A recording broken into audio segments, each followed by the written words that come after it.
Mis amados hermanos en Cristo Jesús, amada Iglesia Emanuel, aquellos que aún siguen resguardándose con toda razón por esta situación que estamos padeciendo, Dios les bendiga. Quiero compartir con ustedes un mensaje maravilloso. Se me vino a la mente una situación que sucedió, un testimonio que tenemos en una ocasión por allá, por cerca de Puebla, en la sierra de allá, que está cercana a Puebla, de donde es Río Frío, donde son los famosos bandidos del Río Frío. Nos invitaron a la boda de un sobrino, estábamos en la boda de un sobrino, mi esposa y yo, y fue al aire libre la boda, y recuerdo que empezamos a acomodar las sillas ahí al aire libre, llevaron unas camionetas con sillas, con muebles. Ahí iba a ser la ceremonia religiosa, ahí iba a estar el pastor, ahí mismo iba a ser el convivio después de la boda. Y acomodamos las sillas y el atril como auditorio para que predicara el pastor y para que se celebrara la boda de mi sobrino. Y recuerdo que antes de que empezara la boda, empezó a cerrarse totalmente el cielo, se puso tan oscuro que se oscureció todo. Las nubes negras totalmente se veían cargadas de agua, lo cual vaticinaba que iba a suspenderse, iba a caer una buena lluvia y que se suspendería la boda. Y yo recuerdo que estábamos mi esposa y yo atrás y oramos juntos. Oramos y le dijimos: Señor, no permitas que suceda esto, permite que se termine la boda y que se pueda llevar a cabo.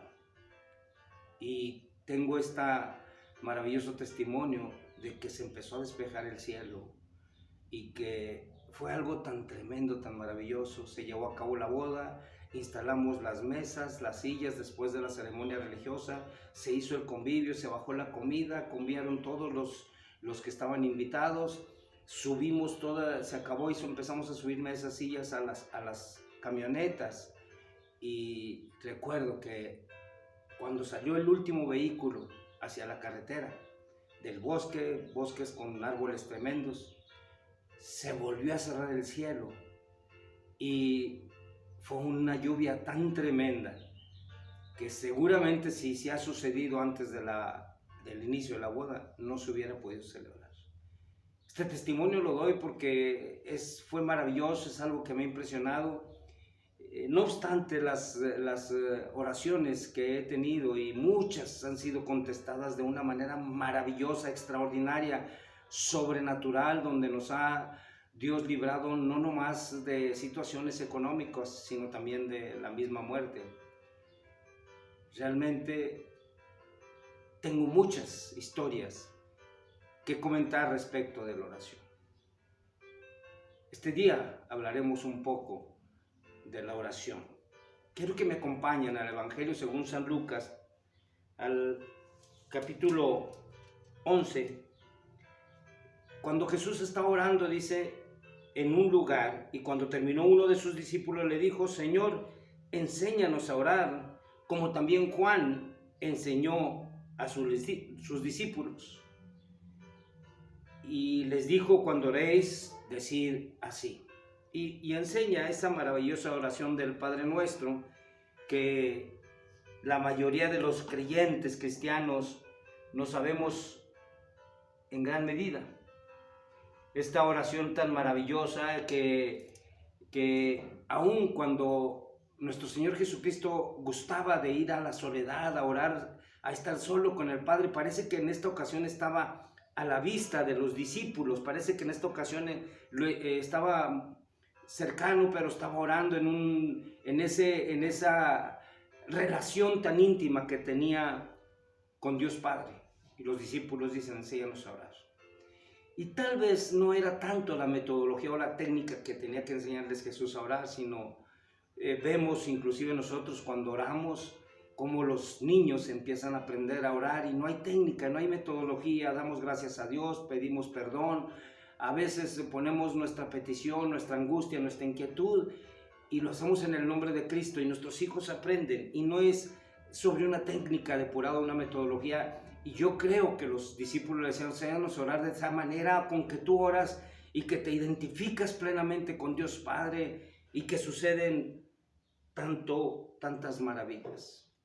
En la oración del Padre Nuestro, nuestro Señor Jesucristo les enseña a pedir por la provisión divina, les enseña a reconocer a Dios como Padre, como proveedor, les enseña la posición misma que desean de Dios, la posición de estar en el cielo y el deseo de la iglesia: venga tu reino y hágase tu voluntad, la glorificación a su santo nombre. Son algunos aspectos que contempla la oración.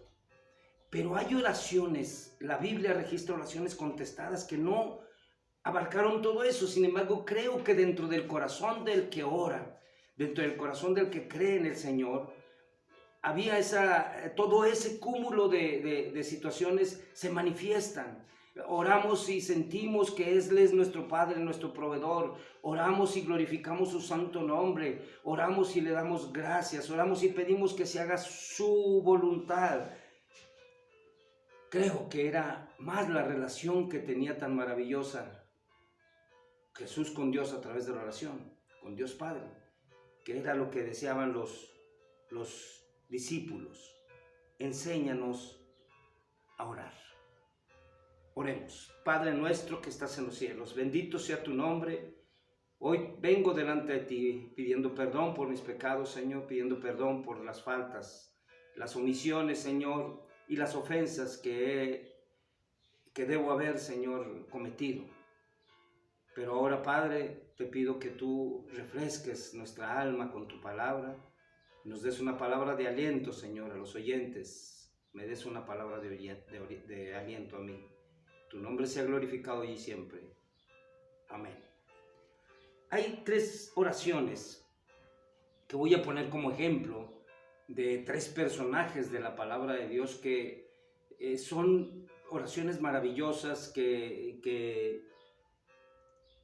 tienen una respuesta de Dios tan sobrenatural y tan extraordinaria como son las oraciones, como son las respuestas de Dios, porque además Dios responde extraordinariamente. Nosotros clamamos a Dios siempre que las cosas se nos han salido de control. Deberíamos clamar a Dios en todo momento, en el agradecimiento cuando nos va bien, en el decirle al Señor gracias por todo lo que estás proveyendo para mi hogar, pero cuando están las inquietudes y los problemas tan graves y que están fuera de nuestro control, entonces acudimos a Dios en un clamor solicitando su bendición. El primer libro de Samuel, mis amados hermanos, en el primer libro de Samuel nos narra la palabra de Dios. En el capítulo 1, una historia de una mujer que realmente estaba atribulada. Era una mujer que sufría el hostigamiento de otra mujer. En esos tiempos era común y era legal que los hombres vivieran en la poligamia. Aunque la Biblia y la palabra de Dios nunca lo ha aprobado. De hecho, desde origen, desde Génesis, nuestro Señor dice: y dejará el hombre a su padre y a su madre y se unirá a su mujer y serán una sola carne, un solo hombre, una sola mujer. Y sin embargo, la poligamia fue común en aquellos tiempos, no porque Dios la validara, sino porque el hombre, a través de su concupiscencia, siempre hizo las cosas en contra. No obstante, hermanos, la poligamia siempre trajo problemas y lo podemos ver desde Abraham y lo podemos ver en muchos personajes de la Biblia, los problemas que traían. Y esto nos narra el primer libro de Samuel, una historia de 2 mujeres y un hombre, Elcana, y sus mujeres eran Ana y Penina. Ana era una mujer que amaba a Elcana, pero amaba a Dios. El testimonio que se da aquí es que ella amaba a Dios. Ana no podía tener hijos, era estéril, pero Penina tenía hijos de Elcana. Y cuando se llegaba el tiempo en que tenían que ir a ofrecer sacrificio, Elcana subía con sus 2 mujeres, con sus hijos, y dice la palabra de Dios que daba una porción de lo que se daba de sacrificios a cada uno de ellos, de sus hijos y a sus mujeres Penina. Pero a Ana le daba una porción escogida. Yo creo que Ana no podía disfrutar eso en toda su magnitud por el sufrimiento y el drama que vivía su vida, porque no nada más es era una mujer que era estéril. El deseo de toda mujer en aquellos tiempos, lo he comentado, era tener hijos, tener varón especialmente, porque había la promesa del Mesías y que saldría de una mujer, de una virgen. Y toda mujer deseaba tener un varón de hombre. Ana no era la excepción, deseaba fervientemente tener un hijo, pero era estéril. Y no obstante, con todo eso, con todos esos problemas, Ana acompañaba a Elcana. Ese era un problema que ella no podía tener hijos y que la otra mujer sí tenía. Y aun cuando le diera una porción especial de los sacrificios Elcana a Ana, esta no los disfrutaba totalmente, pero iba a adorar a Dios. Y esto es una referencia hermosa porque podemos entender que muchos buscan pretextos para no asistir al templo. Buscan pretextos para no congregarse con la iglesia de Cristo. Buscan pretextos para no asistir en los horarios. Hay muchas cosas que nos detienen. A Ana no la detenía nada. No la detenía ni siquiera el hostigamiento que tenía de parte de Penina, porque Penina se burlaba y la irritaba y la hacía enojar y la entristecía, porque era estéril. Es decir, Penina se burlaba de ella, le hacía, como ahora se dice, el bullying, y ella ese hostigamiento lo soportaba. Y así era cada año, dice la palabra de Dios. Y así era cada año, y Ana lloraba, y Ana no comía. Ese era por una parte el problema de Ana, pero había otro problema. Elcana no entendía la situación, la magnitud de la situación que pasaba Ana, porque cuando la ve triste y llorar, le dice que no soy mejor yo que muchos hijos, y no entiende la razón de por qué Ana sufría cuando el alma de Ana se derramaba con el deseo enorme de tener un hijo. Pero ahí estaba adorando a Dios. Con amargura de alma, dice la palabra de Dios, oró a Jehová y lloró abundantemente. Y Ana hace una promesa.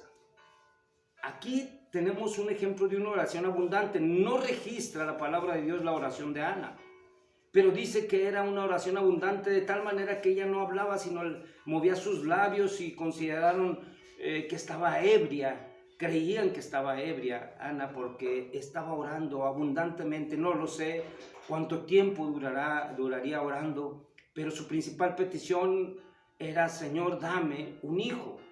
Y lo registra, dice: hizo voto diciendo: Jehová de los ejércitos, si te dignares a mirar la aflicción de tu sierva y te acordares de mí y no te olvidares de tu sierva, sino que dieres a tu sierva un hijo varón, yo lo dedicaré a Jehová todos los días de su vida, y no pasará navaja sobre su cabeza.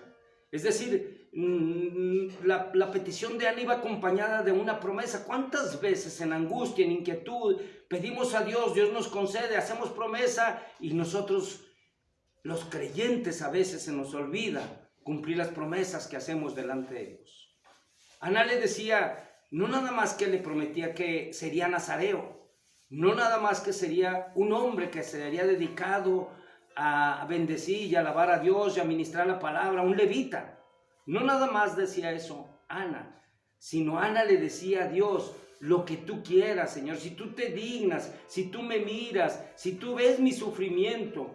Pero si no lo veía, Ana seguiría adorando al Dios de dioses, porque muchas veces queremos que Dios arregle nuestras cosas como nosotros queremos.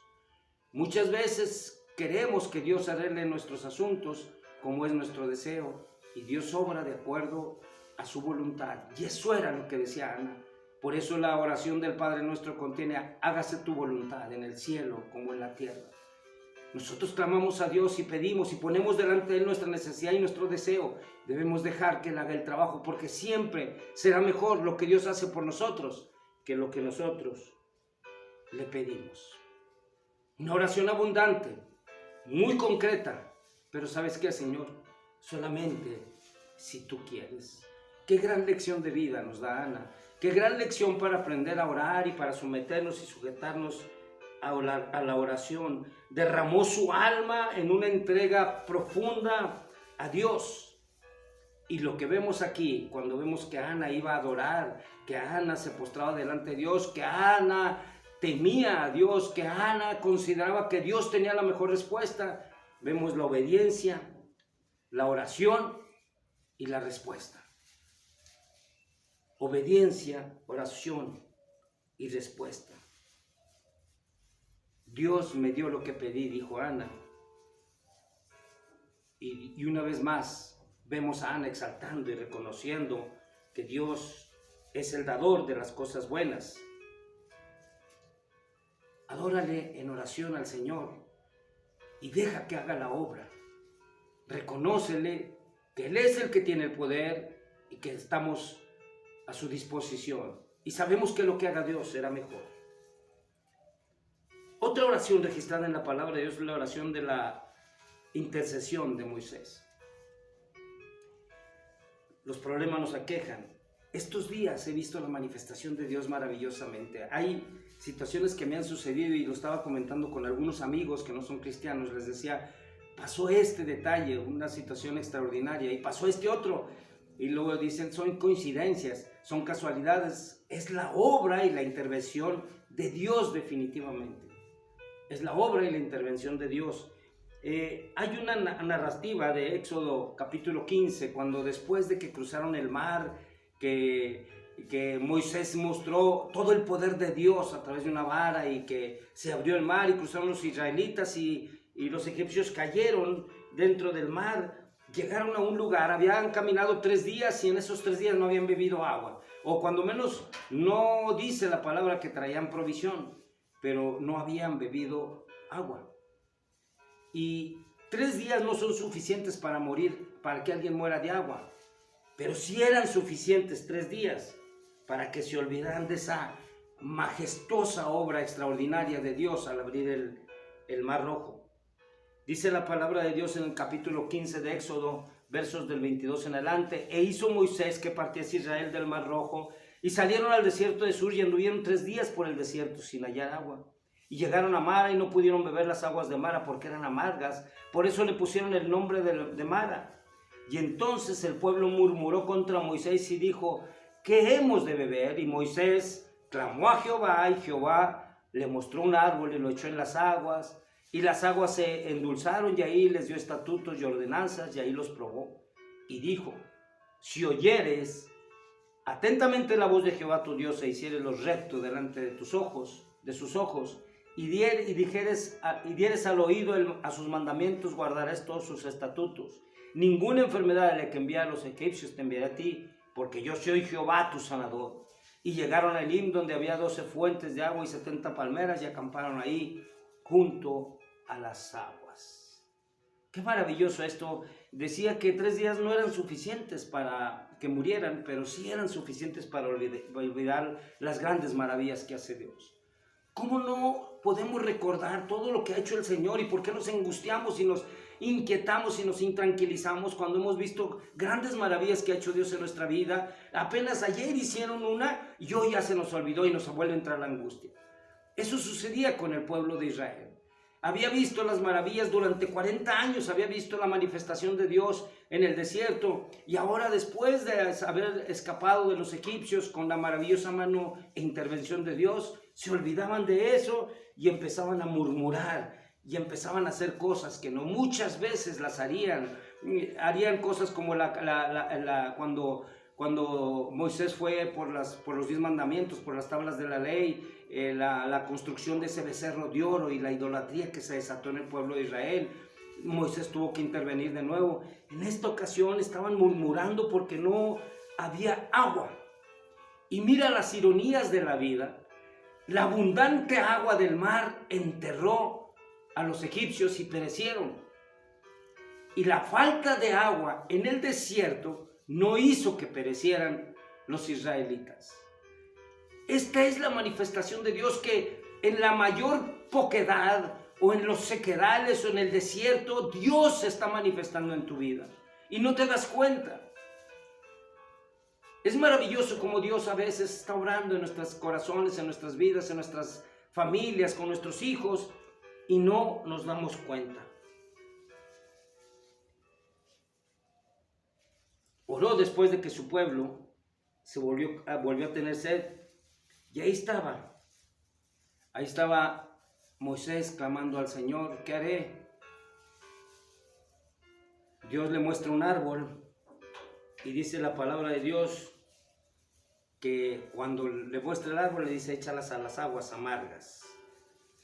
Bien dice el Señor, clama a mí, yo te responderé y te enseñaré cosas grandes y maravillosas que tú no conoces. El clamor de Moisés fue respondido maravillosamente por Dios, y entre toda la amargura del pueblo, lo único que no quería el pueblo era encontrar agua amarga, pero el árbol echado endulzó el agua.